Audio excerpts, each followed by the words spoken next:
नाम है अब्दुल हमीद खोसो।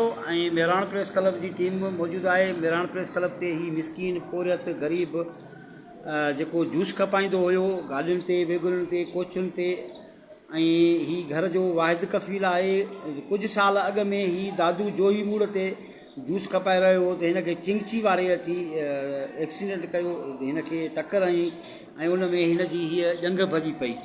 ही गरीब मिसकीन सरकारी अस्पताल है सेवण जी, उते वञी हिन जो ऑपरेशन करायुनि, हिन जो इलाज कयुनि, मगर हिन जी रहंदो बि ॼंघ ख़राब थी पई। उन खां पोइ हिन घर जो अलॻि तलॻि खपाए, घर में को ॻोठाणो प्लाट हुयुसि उहो 2-3 में खपाए लाड़काणे जे अब्दुल मालिक शेख खां वरी ॿीहर ऑपरेशन करायो ऐं उन जो हिन जो इलाज भी हलंदड़ आहे। ही गरीब आहे, हिनखे हाणे वधीक वसियत न आहे।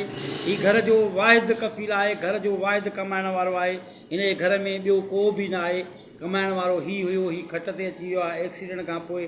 हाणे वधीक हिनखे इलाज जी वसियत बि न आहे। हिन जा 5 बचड़ा आहिनि घर में, उन्हनि लाइ बि उन्हनि जे पेट गुज़ारण लाइ बि हिन वटि का बि वसियत न आहे। वधीक ही पाण मौजूदु आहे मोहम्मद अली कंबरानी, ॻोठु हसनाबाद, तालको मेड़।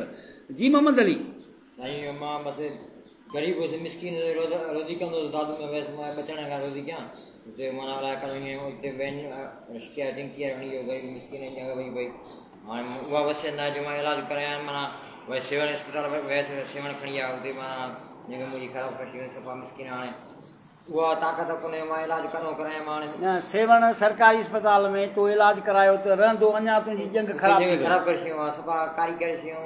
वरी मोदी आयो त चयूं पिया वरी यूनाइटेड सेंटर लाड़काणे वॾे अब्दुल मालिक शेख करे उन जो भाई ॼंघ कटण जे कट बि मां साईं हिन करे मां गरीब मिसकीन कारे नंढा बचा केरु कमाए खाराईंदुसि। मूं गरीब मिसकीन जी मदद कई। हिन खां पोइ पिंजरो लॻंदो, हिन जो ख़र्चु लॻंदो।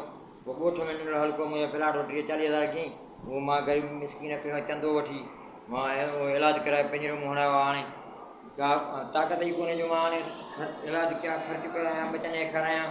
दवा दारू वारो पियो कोन्हे, ईअं वेठा आहियूं, का शइ कोन्हे। मां मिसकीन आहियां, मूं गरीब मिसकीन जी ख़ुदा खां मदद कयो। मौला तव्हांखे ख़ुशि कंदो, आवाज़ कंदो। सफ़ा मिसकीन आहे, गरीब आहे। एॾो आज़ार आहे जो मां ॼंघ न चोरे सघां, न उथी सघां, न वेही सघां। कारे जा मां कंहिंखे चवां। मौला मदीने जो तव्हांखे ख़ुशि कंदो, आवाज़ कंदो। मां सफ़ा मिसकीन गरीब आहे, मूं गरीब मिसकीन जी मदद कंदो। अलाह तव्हांखे ख़ुशि कंदो। मूं गरीब जा बचा ॿार केरु खाराए साईं, मां कमाइण कयां, मां मिसकीन आहे काॾे ॼाण। मौला तव्हांजे आवाज़ सां बचनि ख़ुशि कंदो।